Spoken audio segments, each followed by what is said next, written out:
विद्यार्थी मित्रांनो, 10वी मराठी कृतीपत्रिकेमध्ये कवितेवर आधारित ज्या कृती विचारल्या जातात त्यांचा आपण अभ्यास करणार आहोत। तुमच्या प्रश्नपत्रिकेमध्ये ज्या कृती विचारल्या जातील त्या कृती इथे देण्यात आलेल्या आहेत। तुम्हाला 2 कविता या प्रश्नासाठी दिल्या जातील। त्यापैकी कोणत्याही एका कवितेवरील आधारित कृती तुम्ही सोडवायच्या आहेत। इथे प्रश्न पाहूयात कशा पद्धतीने विचारलेला आहे। या ज्या एकूण 8 कृती देण्यात आलेल्या आहेत यांपैकी 4 गुणांसाठी कोणत्याही कृती विचारल्या जातील। प्रत्येक कृती 1 किंवा 2 गुणांचीच असेल, अर्ध्या गुणाची कोणतीही कृती असणार नाही। उत्तम लक्षण या कवितेवरील आधारित कृती पाहूयात। कवितेचे नाव उत्तम लक्षण। या कवितेचे कवी संत रामदास। कवितेचा विषय आदर्श व्यक्तीची लक्षणे, माणसाने कसे वागावे आणि कसे वागू नये यासंबंधी मार्गदर्शन। पुढील प्रश्न, प्रस्तुत कवितेतील शब्दांचे अर्थ लिहा, यासाठी 2 गुण। मुलांनो, तुम्हाला संपूर्ण कवितेतील कोणतेही 2 शब्द अर्थ लिहिण्यासाठी विचारले जातील। तुम्ही त्या शब्दांचे योग्य अर्थ लिहायचे आहेत। इथे मी तुम्हाला 2 शब्द दिलेले आहेत, हेच परीक्षेत येतील असं नाही। कवितेतून मिळणारा संदेश, संत रामदास स्वामींनी या रचनेत आदर्श व्यक्तीची लक्षणे सांगितल्याने माणसाने काय करावे काय करू नये याचा संदेश मिळतो। तसेच सत्य मार्ग स्वीकारून विवेकबुद्धीने वागून आपली कीर्ती वाढवावी हा सुद्धा संदेश मिळतो।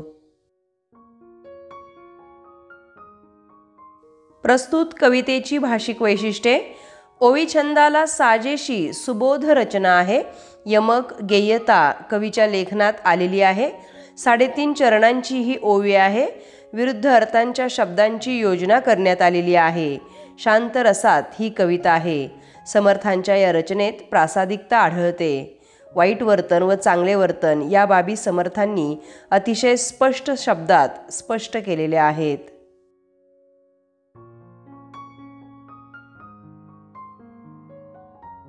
कवितेतून व्यक्त होणारा विचार, या कवितेमध्ये माणसाने काय करावे व काय करू नये हा विचार कवीने मांडून आपणा सर्वांना अंतर्मुख केलेले आहे।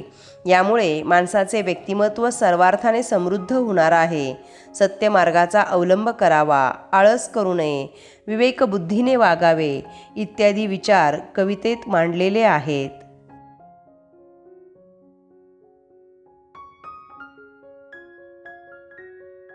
पुढील प्रश्न, कवितेतील दिलेल्या ओळींचा सरळ अर्थ लिहा। यासाठी विद्यार्थी मित्रांनो, तुम्हाला कवितेतील कोणत्याही 2 ओळी दिल्या जातील। इथे उदाहरण म्हणून मी या ओळी घेतलेल्या आहेत। या ओळींचा अर्थ तुम्ही तुमच्या भाषेत अगदी सरळ सरळ लिहायचा आहे।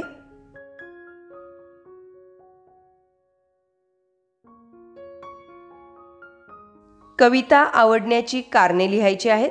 आदर्श व्यक्ती कशी असावी, दैनंदिन जीवनात कसे वागावे याबाबत सोप्या शब्दात कवीने मार्गदर्शन केल्याने मला ही कविता खूप खूप आवडली।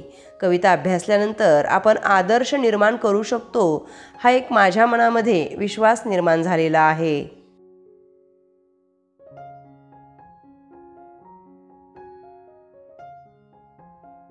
पुढील कविता वस्तू। वस्तू या कवितेचे कवी आहेत द.भा. धामनसकर। कवितेचा विषय आहे निर्जीव वस्तूंचा सजीवपणा वा निर्जीव वस्तूंप्रती स्नेह बाळगणे। प्रस्तुत कवितेतील शब्दांचे अर्थ लिहा 2 गुणांसाठी। इथे कवितेतील मी 2च शब्द दिलेले आहेत, तुम्हाला इतरही शब्दांची तयारी करावी लागेल। कवितेतून मिळणारा संदेश, वस्तू निर्जीव असल्या तरी त्या आपल्याला सेवा देत असल्याने वस्तूंशी प्रेमाने वागा, कारण या वस्तूंच्या रूपाने आपले अस्तित्व शिल्लक राहत असते। म्हणून वस्तूंशी संवेदनशीलतेने, प्रेमाने, स्नेहाने वागण्याचा एक संदेश कवितेत कवीने दिलेला आहे।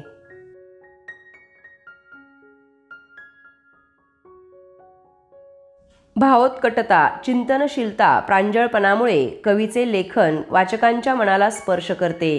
साध्या व सोप्या आवाहक शब्दात विचारगर्भ आशयाची मांडणी कवीच्या लेखनातून दिसून येते।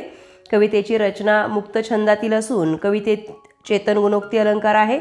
अत्यंत हळूवार संवेदनशील भावना कवीने साध्या शब्दातून व्यक्त करून खूप मोठं तत्व माणसाच्या मनावर बिंबवलेलं आहे.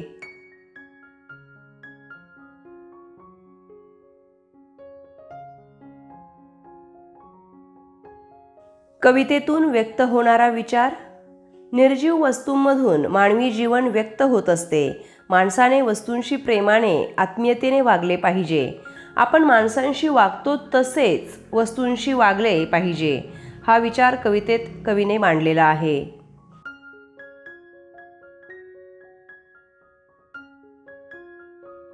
पुढील कविता आश्वासक चित्र. या कवितेच्या कवयित्री आहेत नीरजा. यांचं संपूर्ण नाव आहे नीरजा राजन धुळेकर. कवितेचा विषय आहे स्त्री पुरुष समानतेचे भविष्यकालीन आश्वासक चित्र किंवा स्त्री पुरुष समानता भविष्यामध्ये समाजामध्ये निर्माण होणे. प्रस्तुत कवितेतील शब्दांचे अर्थ लिहा. इथे कवितेतील मी 2 शब्दांचे अर्थ घेतलेले आहेत. या व्यतिरिक्त शब्दांच्या अर्थांची तयारी तुम्हाला करणं गरजेचं असणार आहे. कवितेतून मिळणारा संदेश. प्रस्तुत कवितेत स्त्री पुरुष समानता हे राष्ट्रीय मूल्य जपण्याचा संदेश दिलेला आहे. स्त्रियासुद्धा पुरुषांच्या बरोबरीने काम करू शकतात. स्त्री पुरुष समानतेचे चित्र प्रत्यक्षात साकार करावे. समानतेचे तत्त्व सर्वांनी अंगीकारावे. हा संदेश आपणा सर्वांना कवितेतून मिळतो. कवितेची भाषिक वैशिष्ट्ये. स्त्रीवादी, उत्साहवर्धक व चिंतनशील लेखन आपल्याला कवितेतून दिसून येते. आधुनिक विचार, संवादात्मक भाषाशैली, सकारात्मक व आशावादी विचारांची मांडणी कवितेत केलेली आहे. साध्या सोप्या विधानातून विचारगर्भ आशय आपल्याला दिसून येतो. मुक्त छंदातील ही कविता आहे. कवितेतून व्यक्त होणारा विचार. स्त्री पुरुष समानता सर्वांनी अंगीकारावी. भातुकलीच्या स्वप्नाळू जगातून प्रत्यक्ष वास्तवात स्त्री पुरुषांची एकमेकांना साथ असावी. हा विचार कवितेतून व्यक्त होतो. कवितेतील दिलेल्या ओळींचा सरळ अर्थ लिहायचा आहे. इथे मी 2 ओळी घेतलेल्या आहेत आणि त्यांचा अर्थ दिलेला आहे. अगदी साध्या तुमच्या भाषेत हा अर्थ लिहायचा आहे. या अर्थासाठी 2 गुण असतील. यासाठी तुम्ही संपूर्ण कविता पुन्हा पुन्हा वाचा. त्या ओळींचा अर्थ समजून घ्या. म्हणजे तुम्हाला परीक्षेमध्ये या प्रश्नाचं उत्तर छान लिहिता येईल. कविता आवडण्याची कारणे. प्रस्तुत कवितेत स्त्री पुरुष समानता हे राष्ट्रीय मूल्य प्रत्यक्षात साकारावे असे सांगितल्याने मला ही कविता खूप आवडली. स्त्री पुरुष दोघांनी सर्व कामे परस्पर सहकार्याने व सामंजस्याने करावीत. असमानतेची दरी संपवावी. हा एक उदात्त विचार कवयित्रीने कवितेत मांडल्याने मला ही कविता आवडली. पुढील कविता खोद आणखी थोडेसे. या कवितेच्या कवी आहेत आसावरी काकडे. कवितेचा विषय प्रयत्न व सकारात्मकता यांचं महत्त्व इथे सांगितलेलं आहे. जिद्दीने चिकाटीने कष्ट केल्यास फळ निश्चितच मिळते. हाही विचार इथे मांडलेला आहे. शब्दार्थ लिहा. इथे 2 शब्द दिलेले आहेत. या 2 शब्दांचे अर्थ पहा. कवितेतील इतरही शब्दांचा अर्थांचा अभ्यास करा. म्हणजे तुम्हाला त्या शब्दांचे अर्थ लिहिता येतील. कवितेतून मिळणारा संदेश. वास्तव आनंदाने स्वीकारावे. कोणत्याही भ्रमात राहू नये. जिद्दीने चिकाटीने नेहमी पुढे जावे. संकटांना सकारात्मकतेने तोंड द्यावे. सकारात्मक विचार प्रयत्न केल्यास आपल्या सर्वांना यश निश्चितच मिळते. कवितेमध्ये सकारात्मक आशावादी विचारांची चपखल उदाहरणांद्वारे मांडणी केलेली आहे. साध्या सोप्या वाक्यातून अर्थगर्भ आशयाचे चिंतनशील लेखन केलेले आहे. ही एक अल्पाक्षरी कविता आहे. साध्या सोप्या अष्टाक्षरी छंदात कवितेची रचना केलेली आहे. 2ऱ्या आणि 4थ्या चरणात यमक अलंकार साधलेला दिसून येतो.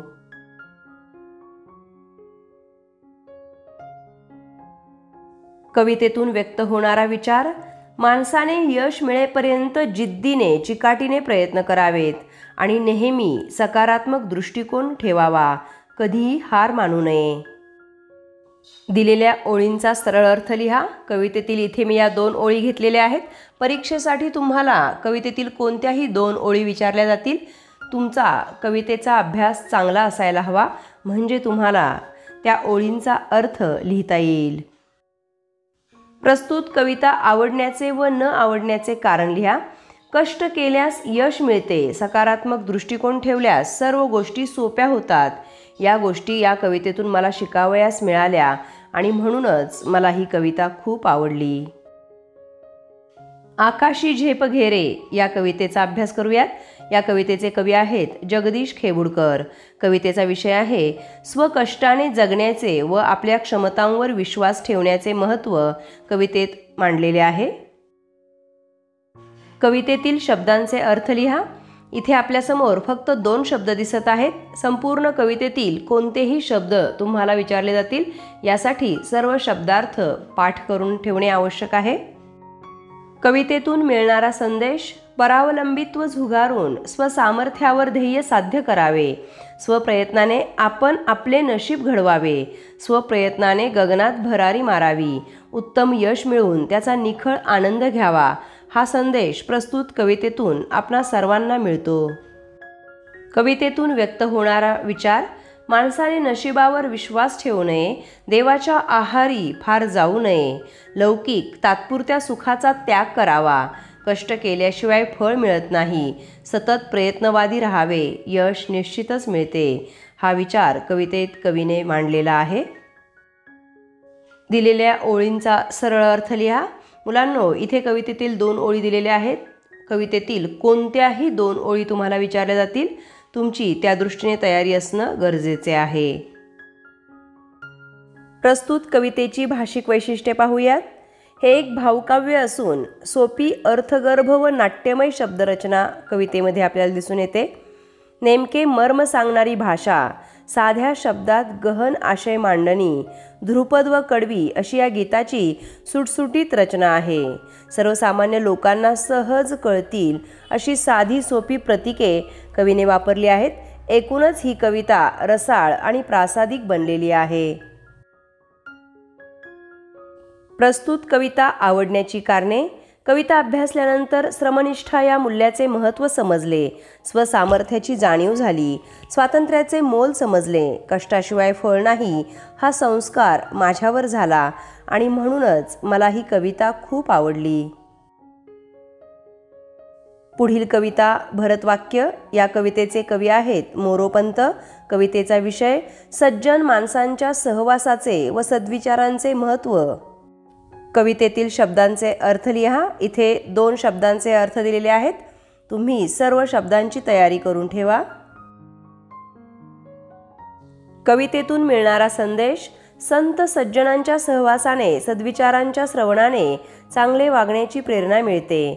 नामस्मरणाने मनाला वाईट विचार स्पर्श करीत नाहीत.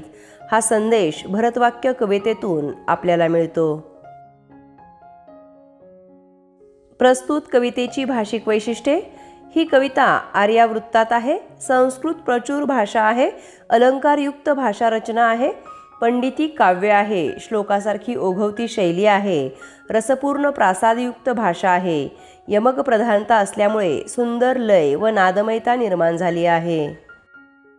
कवितेतून व्यक्त होणारा विचार: माणसाने नेहमी सत्कर्मात व सज्जनांच्या सहवासात राहावे, भक्तिमार्ग अवलंबावा. माणसाने नेहमी सज्जनांचे वागणे, त्यांचे बोलणे, त्यांचे विचार अंगीकारावेत आणि आपणही तसेच वागावे. हा विचार या कवितेत मांडलेला आहे. कवितेतील दिलेल्या ओळींचा सरळ अर्थ लिहा. मुलांनो, तुम्हाला संपूर्ण कवितेतील कोणत्याही 2 ओळी विचारल्या जातील. त्यांचा अर्थ तुम्ही लिहायचा आहे. कविता आवडण्याची कारणे: प्रस्तुत कवितेत माणूस भक्तिमार्गाकडे वळून त्याला परमार्थाची आवड लागावी म्हणून बरेच वर्तन नियम सांगितलेले आहेत. चांगले वागण्याचा सल्ला दिलेला आहे. आम्हाला सज्जन व्यक्ती बनण्यासाठी राजसमार्ग सापडल्याने ही कविता मला खूप आवडलेली आहे. पुढील कविता: तू झालास मूक समाजाचा नायक. कवी आहेत ज.वी. पवार. कवितेचा विषय: डॉक्टर बाबासाहेब आंबेडकरांचे महात्म्य सांगून त्यांनी केलेल्या कार्याचा परिचय करून देणे. कवितेतील शब्दांचे अर्थ लिहा. इथे तुम्हाला 2 शब्दांचे अर्थ दिलेले आहेत. संपूर्ण कवितेच्या शब्दांच्या अर्थांची तयारी करून ठेवा. कवितेतून मिळणारा संदेश लिहा. स्पृश्य अस्पृश्य दीन दलित जातीयता हे भेदभाव मानू नयेत, विषमतेविरुद्ध लढावे हा संदेश प्रस्तुत कविता अभ्यासल्यानंतर मला मिळतो। प्रस्तुत कवितेची भाषिक वैशिष्ट्ये। दलित साहित्य चळवळीसंबंधी त्यांनी लेखन केलेलं आहे। संवादात्मक भाषाशैली, प्रबोधनपर लेखन, सामाजिक जाणीवेचे भान असणारे काव्य, पृथ्वी डचमळली चवदार तळ्याला आग लागली यांसारख्या शब्दप्रयोगांनी कविता ओजस्वी बनलेली आहे। मुक्तछंदामध्ये कवितेची रचना आहे। कवितेतून व्यक्त होणारा विचार, अस्पृश्य समाजाचे प्रबोधन करून त्यांना अन्यायाविरुद्ध आवाज उठविण्याचा आत्मविश्वास आंबेडकरांनी दिलेला आहे। या समाजाला आंबेडकरांनी स्वतःच्या पायावर उभे केले आहे। संपूर्ण दलित समाज त्यावेळी बाबासाहेबांच्या पाठीशी उभा राहिला, पण आता तोच दलित समाज थंड झालेला आहे। त्याचबरोबर बाबासाहेबांचे विचार विरून गेले आहेत, याविषयीची खंत कवितेत कवीने व्यक्त केलेली आहे। कवितेतील ओळींचा सरळ अर्थ लिहा। इथे मी 2 ओळी घेतलेल्या आहेत। संपूर्ण कवितेतील कोणत्याही ओळी विचारल्या जातील। कविता आवडण्याची कारणे लिहा। या कवितेतून मला समानता हे संविधानिक मूल्य शिकायला मिळाले। जातीभेद, स्पृश्य अस्पृश्य भेदभाव करू नये, कोणावरही अन्याय करू नये या बाबीही मला कवितेतून शिकायला मिळाल्या आणि म्हणूनच मला ही कविता खूप आवडली।